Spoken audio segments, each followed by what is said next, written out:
Dear friends, Wilbert works in Gloucestershire on the Dean Forest Railway. He kept asking if he could meet Thomas, and at last the Fat Controller managed to arrange it.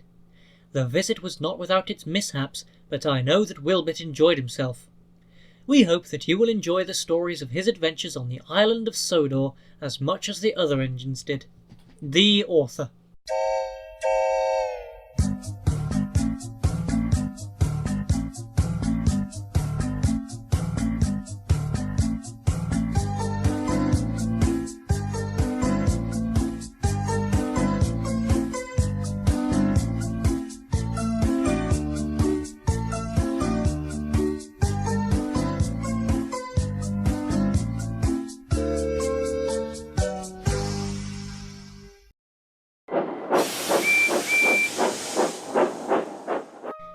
Donald and Douglas were rushed off their wheels. The Fat Controller visited them. "I know you don't mind hard work," he said, "but you can't be everywhere at once. You need some help on the branch lines." The Scottish twins were grateful. "I have a plan," the Fat Controller told them. He went to see a friend who lived in Gloucestershire and explained the problem. The friend took him to meet Wilbert, a smart blue saddle tank engine with 6 wheels.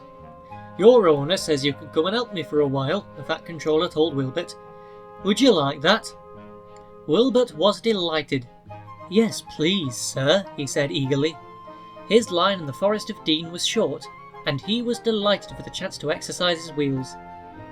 "If you are as good as I think you will be," the Fat Controller went on, "I know where I can get another engine like you, and then you will be able to go back home." Percy was excited when he heard the news. "Another saddle tank, sir," he said. "Is he like me, sir?" The Fat Controller laughed. "He's bigger and stronger than you, Percy," he said. "Besides, you can manage your trucks. I want him to help Doc, so I'm afraid you may not even meet him." During the week before Wilbert came, it was cold and wet. The engines thought it would never stop raining. None of them wanted to go out, but passengers and trucks were waiting. "Just the sort of weather when you need porridge for breakfast," laughed Percy's driver. "What's porridge?" asked Percy. It's hard to describe," said the fireman. "You boil oatmeal and water, which makes a sort of sticky soup," finished the driver. "Then you add milk and sugar. Delicious!" At the station by the river, sacks were stacked on the platform. The men who had filled them had worked fast and had not tied the sacks properly. As the porter lifted the last stack, the signal arm dropped with a clang. "Better hurry, here's Percy," the porter said, and he swung the heavy sack onto the pile, knocking the top one over. Several sacks toppled onto the railway line and split open. The oatmeal inside the sacks burst out, covering everything. The pouring rain quickly turned it into a sort of sticky soup. At that moment Percy appeared. He wasn't going fast, but he couldn't stop himself from ploughing into the porridge, which now covered the rails. "Ugh!" he exclaimed and stopped. Porridge dripped from Percy's wheels, rods and frames. He felt awful, wet, sticky and cold. His driver and fireman got down to inspect the mess. "Oh dear," remarked the driver. "Well, Percy, you've found out about porridge the hard way, haven't you? The thing is, you're supposed to eat it, not paddle in it." Percy didn't think that was funny at all. The Fat Controller wasn't amused either. He telephoned to the junction, but they were just in time to stop Wilbert on his way to Duck's branch line. He came along Thomas's line instead and soon reached the shed at the top station. Percy cheered up at once. "I wanted to meet you," he said, "but I didn't think it would be this way. Porridge is all right for breakfast, my driver says, but it makes a mess of an engine who isn't expecting it." "You're lucky to have a long line," Wilbert told Thomas and Toby. "Mine is only 1.5 miles long, with a station at Norchard and another at Lydney. The scenery is superb, though, and my driver says it's better up the valley. Our volunteers are going to open that bit too. They work hard, but it takes a long time." One of Wilbert's first jobs was at the lead mine. "Don't pass the danger sign," Thomas said. "I fell down a mine once." Wilbert smiled. "I've worked in a colliery," he said, "so I know about danger signs. But," he added, "there was an engine once who thought he knew better." "What happened?" asked Toby and Thomas. Wilbert paused. "This engine didn't have a name," he began. "Just a number, 16, and he worked in a steelworks. One of the jobs that 16 and his friends had to do was to take the waste from the works in the special trucks to a place they called the tip.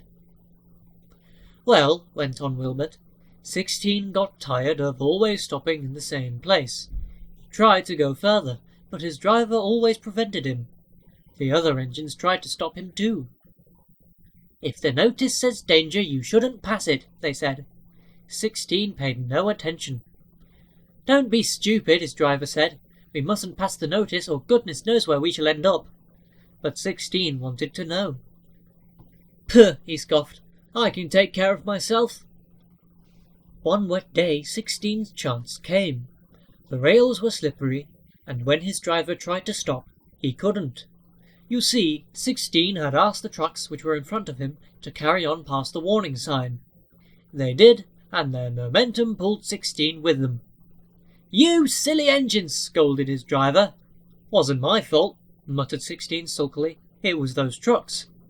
'You've always wanted to pass that board,' said the driver crossly. 'I believe you asked them to drag us on purpose.' A foreman ran towards them. 'What are you doing there?' he shouted. 'It's not safe.' 'The trucks dragged us,' explained the driver. 'Well, come to the office with me, and you, fireman, get your engine back on firm ground before it's too late,' ordered the foreman. But it was already too late. As the foreman turned away, the earth beneath 16's wheels sank, and the rails sagged. A small rush of stone clattered away to the bottom of the bank. 16's fireman knew that if he tried to move the engine now, he would only make things worse. "Oh, groaned 16. Beneath his weight, the rails sagged even more. Suddenly they fell away completely. As the fireman leapt for safety, 16 overbalanced. The coupling between him and the trucks broke, and he rolled cab over wheels down the bank. He reached the bottom with a crash. 16 lay on his side, looking surprised and leaking steam in all directions. "Help!" he gasped weakly. Thomas and Toby were silent. "What happened to 16 after that?" ventured Toby. "Oh, he was rescued," Wilbert said, "but he wasn't repaired, and he was sent to the back of the shed in disgrace." "Is he still there?" asked Thomas. "He got better than he deserved," smiled Wilbert. "Some preservation people came and bought him, and now he lives in the Midlands, but I think he's lucky to have been given a second chance." Thomas and Toby could only agree. There is a dairy beside Thomas's branch line at the station where the lines divide to go either to the harbour or to the junction. Every afternoon special tanker wagons are pushed into the dairy siding. They are filled with milk, and Percy takes them to the junction on his first train every morning. Thomas explained this to Wilbert. "There's a hose pipe thing which puts the milk into the tankers," he said. "They'll be ready by the time you get there for the first train." "Sounds easy enough," said Wilbert. Thomas told him a great many other details too. Wilbert listened carefully, trying hard to remember them all. Next day he enjoyed himself. He was a much more powerful engine than Percy, so he found that he could cope easily with Percy's trains. The trucks behaved well too, which was a help. "He's strong, he is," they muttered to each other. "Don't upset him. You never know what he might do to get his own back." One day, Wilbert took loaded stone trucks to the harbour. On his way back with empty ones, he stopped at the station by the dairy and pushed the empty trucks into a siding. He left them and set out towards the junction, pulling just a few vans. "Right," he thought happily. "I leave these vans at the junction and bring the empty tankers back. Then, when those are put in the dairy siding, I take the stone trucks on to the top station." They met James at the junction. James knew who Wilbert was, of course, and asked how he was getting on. Wilbert chattered excitedly about the jobs he had been given to do that day. "Sounds as if you're having fun," James said, "but it's best to take things slowly at first," and he puffed away. Wilbert continued his journey and reached the dairy station easily, but his fireman was worried about water. "We should have filled up at the junction," he said, "but you were busy chatting to James." "Oh, never mind, we'll get water here." The tankers were at the end of the train, so all Wilbert had to do was to push them into the dairy siding. Then he drew forward and stopped by the hose pipe. "Just in time," said the fireman, and he put the hose into Wilbert's tank. As he turned the tap, the driver spoke to him. The fireman went to reply, but when he returned, he found that Wilbert had stopped at the wrong hose pipe. His tank was full, but not with water, with milk. "You'll be foaming at the funnel if any of this gets into the boiler," gasped the driver. Quickly they put out Wilbert's fire, and the fireman telephoned for help. Thomas came as soon as he could and pulled Wilbert back to the top station. Wilbert's tank was emptied and was given a thorough clean, so that next morning he was quite all right again. "You and Percy make a fine pair," laughed Thomas. "He had the porridge and you had the milk."